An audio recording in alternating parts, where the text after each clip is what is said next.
All right, so the first thing you want to look at, in my opinion, we're going to look at cases because the case really determines everything else that's going on in your build. It determines what motherboard you can fit, um, which is, to me, that's everything. So um, I would recommend picking a case first, or at least looking at them and start to familiarize yourself with the options that you like, and then also narrow down from there um, what motherboards they support. So here are some of the top picks, really, really popular stuff. Uh, First, we have the Fantex Enthoo Pro, and this is just an all-around good case. It's not exceptional at any one thing, except for maybe cooling, and I think it looks good too. So it's got that going for it. But I mean, typically they're only like $100, unless you go for the tempered glass version. Maybe they're like 110 or 115 if you do that. But this is just the regular one pictured here.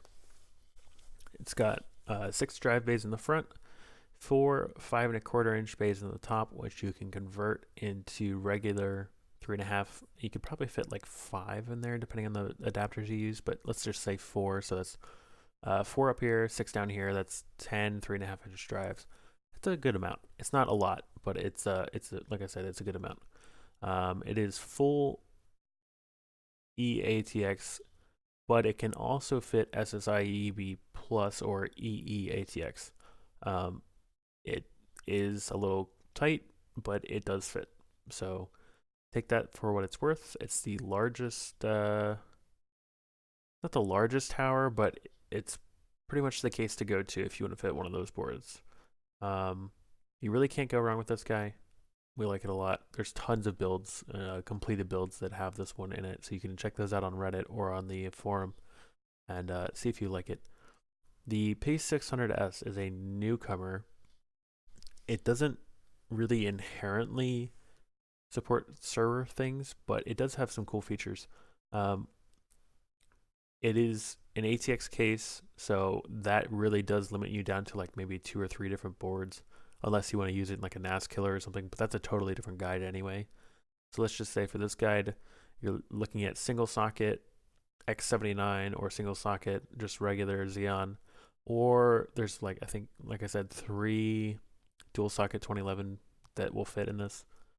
This is what my sample build's based off of. I like it because you can buy an ITX. It's like a converter basically. It allows you to add a second entire system into the case. And if you're running a small um, home lab, you can build a dual socket Xeon system with a ITX PF box, or I mean, you can make it whatever you want. It doesn't have to be PF but to me, I think that would be convenient. So you can have two in one. So I think that's super cool. I like it a lot, and that's why I've listed it here. Plus, I think it looks really nice. So check out that. It's a little bit more expensive, but not too bad.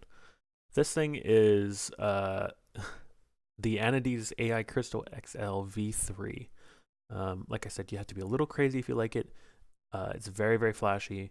It can hold 15 drives. It can hold the largest motherboards, but it's all tempered glass. It's crazy. So if that's your thing, go for it. It's expensive, but it's cool. Silverstone FT04, also expensive, but very well designed, very sturdy. Um, Lots of steel and aluminum and very industrial design. Silverstone makes great stuff, but it's high quality, and with the high quality, it comes a price. Um, so anyway, those are just a couple recommendations I threw out there. And when you come down to this chart, there's a lot more. I mean, a lot more. And these are just the tower cases. These aren't even the rack mount cases. So we have all the same cases above are included down in this chart. And the most important thing, you can ignore brand. It doesn't really matter, but just for your information, here are the models. And then you can just click on the link and it'll take you right to that model. Style is just a relative style. There's really no rule on that, but the form factor is something you want to look at. So, like I said, that AI Crystal supports all of the motherboards here listed in the guide. This one, the Cooler Master Cosmos 2, supports SSI EEB or smaller. The Elite 350 supports ATX or smaller. So the ones that are less than or equal to ATX or smaller, they're not going to be too useful in this guide. I have included them because they do support quite a few drives, so there are options there. But like I said, you're probably going to be looking at the Fantex Enthoo Pro, the Enthoo Pro TG, like some of the Silverstones.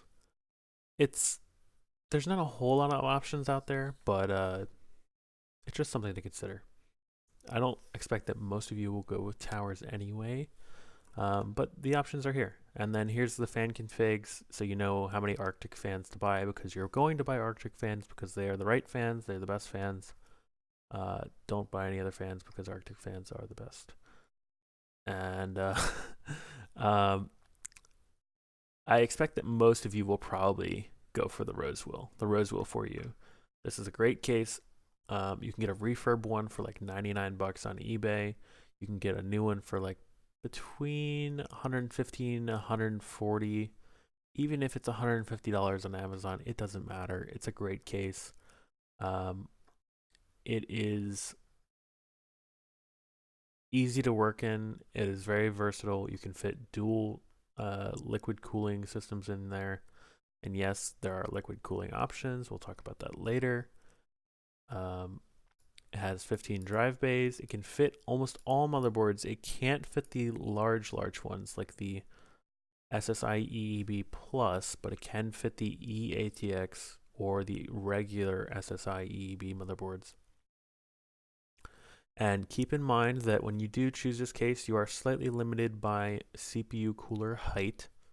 That will be covered in the CPU cooler section. And then you're looking at a very reasonable $9 per drive bay. So with the tower cases, especially like let's say the Enthoo Pro, you're looking at $11.11 per drive bay, and that's just something to consider. Drive bays are very valuable. They're not the easiest thing to add, so it's good to start off with a good amount. 15 is quite a lot. That's half of the Unraid limit of 30. So you get, with the Unraid Pro license, you get 30 drives total. That would be 2 parity drives and 28 data drives, not including your cache. So if you do a 15 drive DAS with one of these and a 15 drive main server, you are at the Unraid limit exactly. Again, not including the cache drives. So it's just something to consider. They are very good value, like I said, very easy to work in, but they are large. They are rack mount. So it does bring some considerations along with it. And then down below, even below that, we have Supermicro off the shelf. Like I said, 2U, 3U, 4U. And these are where you're going to find the SSI EEB Plus support. So pretty much, the big motherboards that support, like 18 DIMMs, 24 DIMMs, however many, the extended size. And that's where you're going to get the official support for those boards, are, Supermicro motherboard in a Supermicro case. That's pretty much it for the case considerations. If you have any questions, just feel free to ask. I will probably add a few more in here. If you're not seeing the one you want right now, just let me know and I'll see if I can add it in. And then after this video, we are going to move on to the motherboard section. See you there.